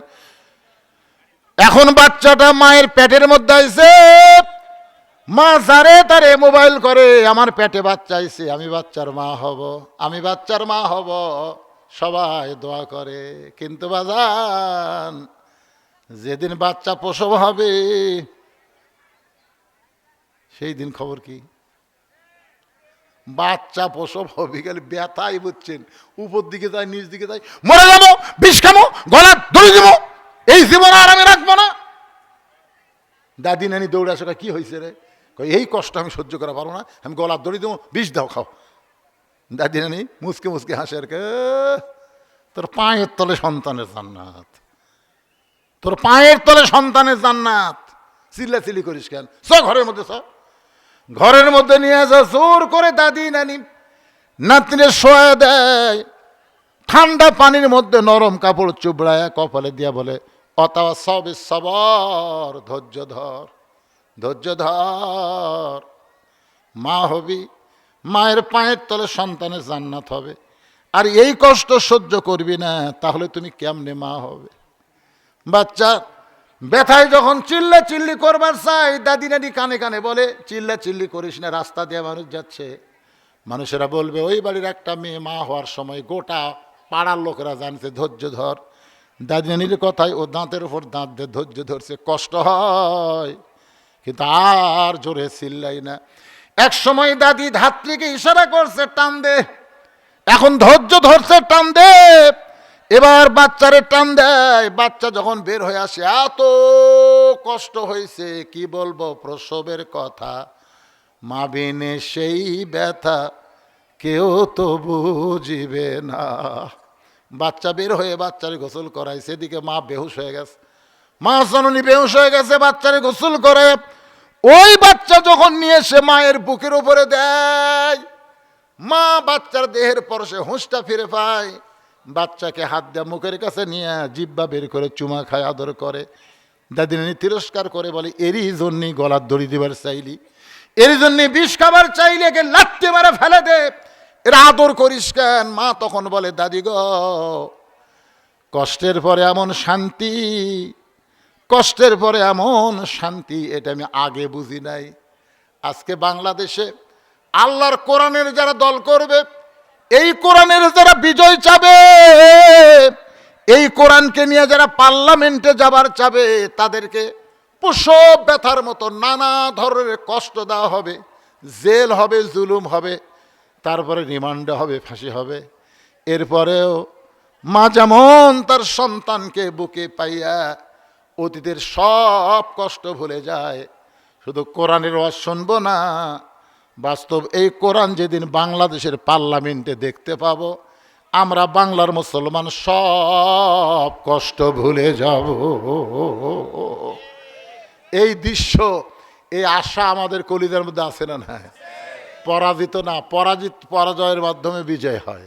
মান সাআলাল্লাহু তাআলা আশ-শাহাদাতা বিসিদকিন বাল্লাগাহুল্লাহু মানাজিলাশ শুহাদা ওয়া মাতা আলা ফিরাশিহি, রাওয়াহুল বুখারী কিতাবুল মাগাজি। আল্লাহ রাসূল বলেছেন, কোন ব্যক্তি আল্লাহর কোরআনকে বিজয় করার জন্যে শাহাদতের তামান্না নিয়ে ইসলামে আন্দোলন যারা করবে, ওই মাতা আলা ফিরাশিহি, সে যদি নিজের বিছনায়ও মৃত্যুবরণ করে, বাল্লাগাহুল্লাহু মানাজিলাশ শুহাদা, হাসরের ময়দানে আল্লাহ তাকে শহীদদের কাতারে দাঁড় করাইয়া দিবে। আল্লাহ তাআলা আমাদের সকলের জন্য কবুল করুক। সকলে বলে আল্লাহুম্মা আমিন। রোজা রমজান মাসে ভাইজান যতটুকু বলার আমি বললাম, আপনারা মনে কষ্ট নিয়েন না। যুবকদের বলবো, বাবা যুবক, নামাজ দিয়ে কিন্তু শুরু করছি, নামাজ না থাকলে রোজা কিন্তু হবি না রে বাবা। তোমরা যারা এত সুন্দর করে মাহফিল করেছো, তোমরা 5 ওয়াক্ত নামাজি হও। ইস্তেগফার পড়ো, একটা দোয়া করি, রমজান মাসের দোয়া, বোঝেন না? আস্তাগফিরুল্লাহ রাব্বি মিন কুল্লি জামবি ওয়া তুবু ইলাই, লা হাওলা ওয়ালা কুওয়াতা ইল্লা বিল্লাহিল আলিয়্যিল আযীম। আল্লাহুম্মা আমিন। আল্লাহুম্মা আনতাস সালাম ওয়া মিনকাস সালাম, তাবারাকতা ইয়া যাল জালালি ওয়াল ইকরাম। আয় আল্লাহ, পবিত্র রমজান মাসে তোমার যুবক বান্দারা বড় কষ্ট করে, মেহনত করে এত সুন্দর আয়োজন করেছে। আল্লাহ মেহেরবানি করে যুবকদের, ইল্লাল্লাহ লা ইলাহা ইল্লাল্লাহ, লা ইলাহা ইল্লাল্লাহ, লা ইলাহা ইল্লাল্লাহ, লা ইলাহা। চাঁদ সূরজ আর গ্রহ তারা, আল্লাহ নামের পাগল পারা। চাঁদ সূরজ আর গ্রহ তারা, আল্লাহ নামের পাগল পারা। আমার আল্লাহ নামের এতই দয়া, আল্লাহ নামের এতই মায়া, লুকিয়ে রাখছেন হে আল্লাহ জোরে লা ইলাহা ইল্লাল্লাহ, লা ইলাহা ইল্লাল্লাহ, লা ইলাহা ইল্লাল্লাহ, লা ইলাহা ইল্লাল্লাহ, লা ইলাহা, লা ইলাহা ইল্লাল্লাহ মুহাম্মাদুর রাসূলুল্লাহ। রাসূলের মহব্বতে জবান খুলে সমস্বরে সকলে বলবো সাল্লাল্লাহু আলাইহি ওয়াসাল্লাম। আশ্রন্দ হিলফুল ফুজুল যুব সমাজ কর্তৃক আয়োজিত পবিত্র রমজান মাসে তাফসিরুল কোরআন মাহফিলে আল্লাহ তাআলা যিনাকে সম্মানিত সভাপতির আসনে কবুল করেছেন, হাফেজ মাওলানা মোহাম্মদ মাইনুর রহমান, আজকের এই মাহফিলের সম্মানিত সভাপতিকে অন্তরের অন্তঃস্থল থেকে আমি শুভেচ্ছা জ্ঞাপন করছি। আজকের এই মাহফিলের সম্মানিত সহসভাপতিবৃন্দ, আজকের এই মাহফিলের সম্মানিত প্রধান অতিথি জনাব নজরুল ইসলাম, সম্মানিত বিশেষ অতিথি জনাব ইদ্রিস আলী সাহেব এবং সম্মানিত বিশেষ অতিথিবৃন্দ সকলকেই অন্তরের অন্তঃস্থল থেকে আমি শুভেচ্ছা জ্ঞাপন করছি। আজকের এই মাহফিলে সম্মানিত ওলামাই কেরাম, আপনাদের মাঝে মাঝে যে সমস্ত আলেম ওলামা বসে আছেন, মঞ্চে আছেন, মাগরিবের নামাজের পর থেকে যিনারা আলোচনা করেছেন, আলেম ওলামা সহ আজকের মাহফিলের বক্তাগণকে অন্তরের অন্তঃস্থল থেকে আমি শুভেচ্ছা জ্ঞাপন করছি। আজকের এই মাহফিলে আমার সামনে যিনারা বসে আছেন, যিনাদেরকে আল্লাহ দয়া করে, রহম করে, মেহেরবানি করে এই জান্নাতের বাগানে কবুল করেছেন। আমি যখন বললাম কবুল করেছেন, তখন আপনাদের কিছু বলা দরকার ছিল। আপনারা কখনোই মনে করবেন না যে আপনি নিজে ইচ্ছা করে এখানে আসতে পারছেন। আল্লাহ যদি না চাইতো এখানে আমরা কেউ আসতে পারতাম না। এ কথা আমার না, এ কথা আল্লাহর। আল্লাহ কোরআনে বলেছেন, মা আসাবাকা মিন হাসানাতিন ফামিনাল্লাহ। বান্দা বান্দির দ্বারা যখন কোনো ভালো কাজ হয়, এ কাজ বান্দা বান্দি করে না, বরং আল্লাহই করায়। আপনারা সত্যি করে বলেন তো, এই কোরআন কারিমের মাহফিলে বসা এটা ভালো কাজ না খারাপ কাজ? তাহলে এই ভালো কাজ কি আপনারা করলেন না আল্লাহ করালো? তাহলে এই মুহূর্তে আমরা বিশ্বাস করতে পারি, আমরা যত বড়ই পাপী হই না কেন, আল্লাহ আমাদের উপরে খুশি আছেন। আল্লাহ যদি খুশি না থাকতো আমাদের প্যান্ডেলের বাইরে, মেলার মধ্যে, রাস্তাঘাটে ঘোরাফেরা করাতেন। কিন্তু আল্লাহ তাআলা ওই সকল না বসায়, না ঘোরায়া আমাদেরকে জান্নাতের বাগান তথা রিয়াজুল জান্নার মধ্যে কবুল করেছেন। আমার সামনে যেনারা বসে আছেন, আমি আমার অন্তরের অন্তঃস্থল থেকে আপনাদের সবাইকে শুভেচ্ছা জ্ঞাপন করছি। সম্মানিতা মা বোনেরা, পর্দার অন্তরালে বসে বসে যারা আলোচনা শুনতেছেন, মা বোনদের জন্য তো ব্যবস্থা হয়েছে নাকি? পর্দার অন্তরালে বসে বসে যারা আলোচনা শুনতেছেন, আমি তাদেরকেও শ্রদ্ধা জ্ঞাপন করে পবিত্র রমজান মাসে জানতে চাচ্ছি আপনারা সকলে কেমন আছেন? আলহামদুলিল্লাহ রাব্বিল আলামিন। যে আল্লাহ শারীরিক সুস্থতা, মানসিক প্রশান্তি দান করে আজকের এই জান্নাতের বাগানি কবুল করেছেন, আমরা খুশি না বেজার? রোজা থেকে দুর্বল হয়েছেন না শক্তিশালী হয়েছেন?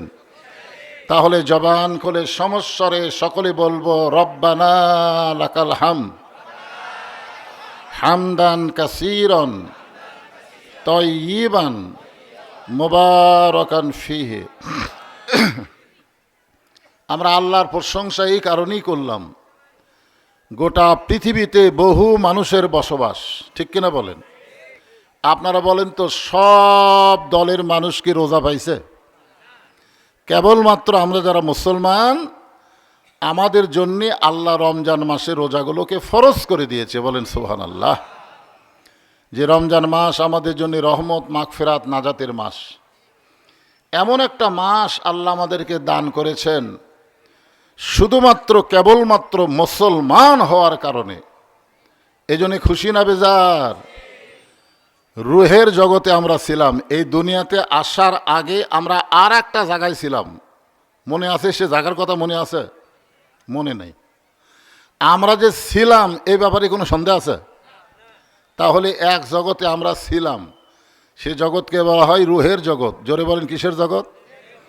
এক জগতে বর্তমানে আমরা আছি, যে জগতে আমরা এখন আছি এই জগতের নাম হলো দুনিয়াবি জগৎ। জোরে বলেন, কি জগৎ? এই দুনিয়ার জগৎ ত্যাগ করে আমরা আর একটা জগতে যাব। সেই জগতের নাম জানেন? পরকালীন, অর্থাৎ আখেরাতের জীবন। যেরকম ঠিক কিনা? তাহলে একটা তো আমাদের মাঝ থেকে অতীত হয়ে গেছে, রুহের জগৎ আর আছে? এখন যেই জগতে আমরা আছি এটাকে বলা হয় দুনিয়াবি জগৎ। আর এই দুনিয়াবি জগতে আল্লাহ তাআলা দয়া করে, রহম করে আমাদেরকে আল্লাহর পছন্দনীয়, ইন্না দীনা ইনদাল্লাহিল ইসলাম, আল্লাহর পছন্দনীয় ইসলামের ভিতরে আল্লাহ আমাদের কবুল করেছেন। এটা কার দয়া? আল্লাহ যদি হিন্দুর ঘরে পাঠাতো, মনে করেন আশেপাশে হিন্দু ভাই থাকলে মন খারাপ করবেন না, যদি আল্লাহ আমাদেরকে হিন্দুর ঘরে পাঠাতো তাহলে আমাদের করার কি ছিল? কিছু ছিল? কিন্তু আল্লাহ যেখানে পক্ষপাতিত্ব করে বলেছেন অমাইয়াবতাগি গয়রাল ইসলামী দীনান ফালাই ইয়কবালা মিনহু, এখানে কিন্তু আল্লাহ পক্ষপাতিত্ব করে বলেছেন ইসলাম ছাড়া অন্য কোনো ধর্ম কেউ যদি গ্রহণ করে আল্লাহ বলেছেন কখনোই তা কবুল করা হবে না। এখন আপনারা বলেন আল্লাহর কাছে একমাত্র কবুল যোগ্য ধর্মের নাম কি? আর সেই ইসলামের ভিতরে আল্লাহ আমাদেরকে দয়া করে রহম করে কবুল করেছেন, এতে খুশি হয়েছেন না বেজার হয়েছেন? তাহলে জবান খুলে আর একবার বলি আলহামদুলিল্লাহ। আমরা আল্লাহর প্রশংসা করার আর একটা কারণ হলো যে কোনো কারণে আমরা যদি ঠেকে যাই, ঠেকে যাও বোঝেন না? বোঝেন না? অনেক নেতারা কিন্তু তার চামচাকে বলে যদি ঠেকে যাস আমার কথা মনে করিস, আমি যেভাবেই হোক তোকে বাঁচানোর চেষ্টা করবই। দুনিয়াতে কোনো নেতা কোনো চামচাকে এমন কথা বলতে পারে, কিন্তু আমরা ভাগ্যগুণে এমন একজন নবী পেয়েছি, আমরা যদি আখেরাতে ঠেকে যাই তাহলে আমাদের নবী ওই জায়গা থেকে আমাদেরকে সুপারিশ করে জান্নাতে পৌঁছে দিবেন। এ সম্পর্কে একটা গান আছে, শুনছেন আপনারা? আছেন আমার মুক্তার, আছেন আমার ব্যারিস্টার, সে যে বিচারের কোন বিচারের? দুনিয়াবি বিচার না, জজ কোর্ট, হাইকোর্ট, সুপ্রিম কোর্ট এগুলো তো ভুয়া বিচার। আমরা হাসিনার সময় দেখছি ভালো মানুষ জেলখানায়, খারাপ মানুষ ঘুরে বেড়ায়, যেরকম ঠিক কিনা? আপনারা বলেন এগুলো কি বিচার ছিল? এখনো বাংলাদেশে যেগুলো বিচার হচ্ছে এগুলো কিন্তু আসল বিচার না, আসল বিচার হবে শেষ বিচারের হাইকোর্টেতে তিনি আমায় করবেন পার, আমি পাপী তিনি জাবিন্দার। আল্লাহ যখন হাকিম হইয়া আমাদের মতন গুনাহগার উম্মতকে আসামি বানায় বিচার শুরু করবেন, ওই সময় আমাদের নবী উকিল হয়ে ব্যারিস্টার হয়ে আল্লাহর কাছে আমাদের পক্ষে ওকালতি করে সুপারিশ করে আমাদের হাত ধরে জান্নাতে পৌঁছায় দিবে। এমন একজন নবীর উম্মত হওয়াতে আপনারা খুশি না বেজার? তাহলে জবান খুলে আর একবার বলি আলহামদুলিল্লাহ। এখন আসেন যে কোরআন থেকে আপনারা আলোচনা শুনবেন, তাফসিরুল কোরআন মাহফিল নাম দিয়েছেন। এই কোরআনের মধ্যে কোনোই সন্দেহ নেই, আছে মনে হয়? আপনারা কি সবাই কোরআন শরীফ হাত দিয়ে ধরছেন? আমাদের বাংলাদেশের মুসলমানের ভাগ্য এত খারাপ যে মুসলমানেরা শুধু কোরআনের ওয়াজ শোনে, কিন্তু বাস্তবে এই কোরআনটা হাত দিয়ে ধরে না। এ বাবা, এটা দিলে দেখতে পাচ্ছে না, ওটা দিলে আমাকে দেখতে পাচ্ছে না। খুবই গুরুত্বপূর্ণ কথা, আলোচনা শুরু আগে একটু খেয়াল করেন। আপনারা বলেন তো এই রমজান মাস এত দামি হওয়ার পিছনে কারণ কি? না, 12 মাসের মধ্যে রমজান মাসের দাম বেশি হওয়ার কারণ হলো এই রমজান মাসে আল্লাহ কি করছে? কোরআন নাজিল করছে। এই রমজান মাসের একটা রাতে আল্লাহ কোরআন নাজিল করার কারণে সেই রাতের দাম কম না বেশি? কত বেশি? 1000 মাসের চাইতেও বেশি। তাহলে কোরআন নাজিল হওয়ার কারণে যদি রমজান মাসের দাম বাড়ে, কোরআন নাজিল হওয়ার কারণে যদি একটা রাতের দাম বাড়ে, তাহলে যাদের উপরে আল্লাহ কোরআন নাজিল করেছে তাদের দাম কম না বেশি? কিন্তু সমস্যা হলো আমরা এটা হাত দিয়ে ধরি না। হাত দিয়ে কি করি না? ধরি না। আসলে এটা কি খালি শোনার জন্যে না ধরার জন্যে? আমাদের চাইতেও বেশি গুরুত্ব নিয়ে যিনি কোরআন শরীফ শুনতেন তার নাম হলো আবু জেহেল। আপনারা তো বিছনার উপর বসে থেকে শুনতেছেন, বক্তার সামনে বসে শুনতেছেন, কিন্তু আবু জেহেলের ভাগ্য এত খারাপ, নবীর সামনে তো বসবারই পারেনি, বরং গোপনে চোরের মতন অন্ধকারে দাঁড়িয়ে দাঁড়িয়ে সারা রাত কোরআন তেলাওয়াত শুনছে, সারা রাত। সকালবেলা গিয়া মিটিংয়ের মধ্যে হঠাৎ মুখ ফসকে আবু জেহেল বলে ফেলেছে, এত সুন্দর কোরআনের বাণী, রাতটা কোন দিক দিয়ে গেল আমি বুঝবারই পারিনি। দেখছেন, আবু জেহেলকে কোরআনের পক্ষে কষে না বিপক্ষে কষে? বিপক্ষে কষে। পক্ষে বলছে যে এত সুন্দর কোরআনের বাণী, রাতটা কোন দিক দিয়ে গেল আমি বুঝবারই পারিনি। তা আবু সুফিয়ান বলতেছে, নেতা, যেই কোরআন শুনতে রাত চলে যায় বোঝা যায় না, সেটা ধরলে অসুবিধা কি? না, চিন্তা করে দেখেন, যেটা শুনলে রাত চলে যায়, বলছি তো ওয়াজ করে গেল রে, 2 ঘন্টা কোন দিক দিয়ে গেল বোঝাই গেল না। এরকম তুই একজন বলবে না যে বলছি তো ওয়াজ করলো 2 ঘন্টা কেমনে গেল বোঝাই গেল না। তা আবু জেহেল বলতেছে সারা রাত কোন দিক দিয়ে গেল বোঝাই যায়নি। তা আবু সুফিয়ান বলতেছে, নেতা, যেটা শুনতে সারা রাত কোন দিক দিয়ে যায় বোঝা যায় না, সেটা ধরলে অসুবিধা কি? তখন আবু জেহেল বলতেছে, মারাত্মক কথা, তুই আমার কাছে আয়। আবু সুফিয়ান যে কাছে গেছে, তখন কানে কানে বলতেছে, এই কোরআন যদি ধরি তাহলে তোর আমার ভুয়া নেতৃত্ব চলবি না। কত বড় কথা, যে এই কোরআন শরীফ গ্রহণ করলে মানুষের তৈরি কোনো আইন চলবে না, একমাত্র আইন চলবে কার? আজকে আমাদের বাংলাদেশে আমরা শুধু আবু জেহেলের মতন কোরআন শুনলে হবে না, বাস্তবে এই কোরআন আমাদেরকে ধরা লাগবে। জোরে কোন কথা ঠিক কিনা? হ্যাঁ, এই কোরআন যদি ধরেন তাহলে কোরআনের প্রথমেই আল্লাহ বলতেছেন, জালিকাল কিতাবু লা রাইবা ফীহি হুদাল লিল মুত্তাকিন।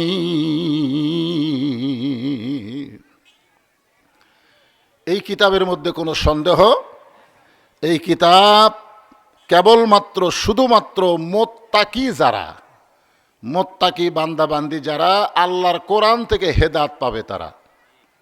পাইকারি হারে সবাই পাবে না। যারা মেলায় ঘুরতেছে এরা মুত্তাকি, ওরা হেদায়েত পাবে? কারণ ওরা তো এখানে বসতেইছে না। আপনারা বলেন তো, আপনাদের এলাকার মুরগির তলে ডিম দেয় না? দেয় কি দেয় না? মনে করেন 12টা দিছে, মুরগির তলে 12টা ডিম দিছে, 12টা বাচ্চা পাওয়ার আশায়। কিন্তু বাচ্চা হওয়ার সময় দেখা গেল 9টার বাচ্চা হচ্ছে, 3টার হয়নি। আপনারা বলেন তো, যে 3টার বাচ্চা হয়নি, এই 3টার ডিমের দোষ কি? মানে যে 9টা মুরগির বুকের তলে ছিল, এগুলারই কিন্তু উষুম পায়া বাচ্চা হচ্ছে। জোরে কারণ ঠিক কিনা? আর যেই 3টা খালি সাইড মারছে, বাচ্চা হবে? ভাজা খাওয়া যাবে? সিদ্ধ হবে? ওরা কি হবে? তো আজকে এই সামিয়ানার তলে যারা বসেছে, এরা মুরগির বুকের তলে বসার মতন। আর যারা রাস্তায় ঘাস্তায় ঘুরতেছে, এরা হলো কাইজিয়া ডিমের মতো। জোরে কোন কথা ঠিক কিনা? ভাজা খাওয়া যাবে না, সিদ্ধ করা খাওয়া যাবে না। মানুষের মধ্যে যে ভাঙবেন, মানুষ নাক ধরে সরে যাবে। জোরে কোন কথা ঠিক কিনা? এই জন্যে আল্লাহ বলেছেন, হুদাল্লিল মুত্তাকিন। এই কোরআন পাইকারে হারে সবাইকে হেদায়েত দিবে না, কেবলমাত্র মুত্তাকি বান্দা বান্দি যারা আল্লাহর কোরআন থেকে হেদায়েত পাবে তারা। সেই কোরআন থেকে ছোট্ট একটা সূরা আমি আপনাদের সামনে আজকে আলোচনা করব। নাম হলো আসর। জোরে বলেন, নাম কি? আসর শব্দের অর্থ হলো সময়। বর্তমানে বাংলাদেশে যে সময় চলতেছে, সময়টা কেমন চলতেছে? কি সময়? আজকে ফেসবুকে দেখলাম দাঁড়িপাল্লা ভোট বেশি পাচ্ছে, ধানের শীষ উঠে গেছে। আজকে দেখলাম একজন তত্ত্বাবধায়ক সরকারের উপদেষ্টা মেয়ে মানুষ বলতেছে যে 168 ভোট, 168 সিট দাঁড়িপাল্লা পাচ্ছে, তাহলে 68 থুইয়া বাদ বাকি 100 বিএনপি দিয়ে দিছে। কথাটা বুঝলেন? এই তো বর্তমান সময় চলতেছে, চোখের মধ্যে আঙ্গুল দিয়ে ঘুরে দেওয়া। আমার কথা বুঝলেন না? এক মা এসে আমাকে বলতে যে, হুজুর বাচ্চা খালি কান্দে, দেখেন তো দোয়া দরুদ পড়ে বাচ্চার কান্না থামান যায় কিনা। সমানে দোয়া দরুদ পড়ে ফু দিয়ে বাচ্চা আরো জোরে কান্দে। তো বলতে যে, হুজুর দোয়া দরুদ দিয়ে বর্তমান সময় হবে না, একটু পানি পড়া দেন। তা আয়াতুল কুরসি সূরা ফাতিহা পড়ে পানি ফুঁক দিয়ে বললাম, মা খাওয়াও তো। 3 দিন পরে মা এসে বলতে যে, হুজুর এখন আর দোয়া দরুদ কলমা কুরসি চলবে না, এই সময় এগুলো আর চলে না। 1-8 মাস পরে বললাম, মা তোমার বাচ্চা কি আগের মতোই কান্দে? কয় না হুজুর, আর কান্দে না। তো কোন দোয়া দেওয়া ভালো হলো? কয় দোয়া লাগে না তো, যখনই কান্দে মোবাইল চালু করে দেয় আর কান্দে না। চিন্তা করে দেখেন বর্তমান কি সময় চলতেছে। আল্লাহ সেই সময়েরই শপথ করছে। বলেন সুবহানাল্লাহ। সময় অত্যন্ত গুরুত্বপূর্ণ একটা বিষয়। রজবের চাঁদ ওঠার সাথে সাথেই নবী দোয়া পড়তেন, আল্লাহুম্মা বারিক লানা ফি রজব ওয়া শাবান ওয়া বাল্লিগনা রমাদান। সময়ের গুরুত্ব আছে না নাই? আল্লাহ রাসূল কি বলতেন? যে রজব শাবানের বরকত দান করো, আর রমজান পর্যন্ত আল্লাহ আমার হায়াতকে বাড়াইয়া দাও। তাহলে রমজান পর্যন্ত নবী বাঁচবে কিনা এই গ্যারান্টিও নবী দেবার পারেনি। নবী বলেছেন বাল্লিগনা রমাদান, তার মানে কি রমজান পর্যন্ত আমার হায়াত বাড়াইয়া দাও। তাহলে আমরা রমজান পেয়ে গেছি, 15টা রোজা আমাদের মাঝ থেকে বিদায় হয়ে চলে গেছে। ধরে কোন কথা ঠিক কিনা? আপনারা বলেন তো, সময় কি আমাদের জন্য অপেক্ষা করতেছে? এই জন্যে আব্দুল আলিম একটা গান গাইছিল সময় নিয়ে। ধরে কোন কি নিয়ে গাবো? সূরা আসরের তাফসীর শুনবার গেলে সময়ের গান শোনা লাগবে। মিশে মায়াই বন্দি থাইকা করলাম কত খেলা, পশ্চিমে তাকায়া দেখো তোমার ডুইবা গেছে বেলা। বেলা মানে কি?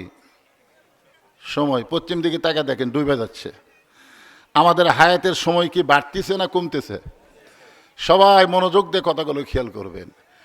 এক পলকের নাই ভরসা, মিশে সকল আশা,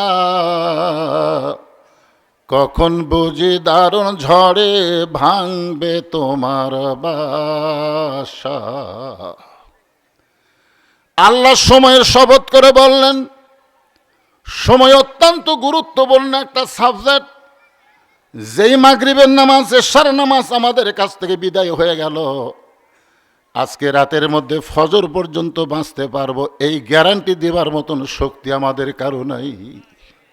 যত মানুষ আমার সামনে বসেছেন, একটা মানুষকে সিনা টান করে দাঁড়িয়ে বলতে পারেন, হুজুর আমি ফজর পর্যন্ত বাঁচবই? বাঁচবেন? আচ্ছা, এই ফজর পর্যন্ত লাগবে না, ওয়াজ শেষ হলে এখান থেকে বাড়ি যাওয়ার গ্যারান্টি দিবার পারবেন?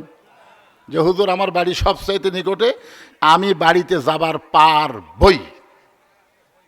তো তার মানে কি বোঝা গেল? তার মানে আমরা কি বুঝাচ্ছি? যে আমাদের যে কোনো সময়, যে কোনো মুহূর্তে এই দুনিয়া থেকে আমাদের বিদায় নেওয়া লাগবে। ধরে কোন কথা ঠিক কি না? এই জন্য আল্লাহ সময়ের শপথ করে বলতেছেন, ইন্নাল ইনসানা লাফি খুসর। এই ছেলেরা যারা দাঁড়ায় আছে, সবাই বসো।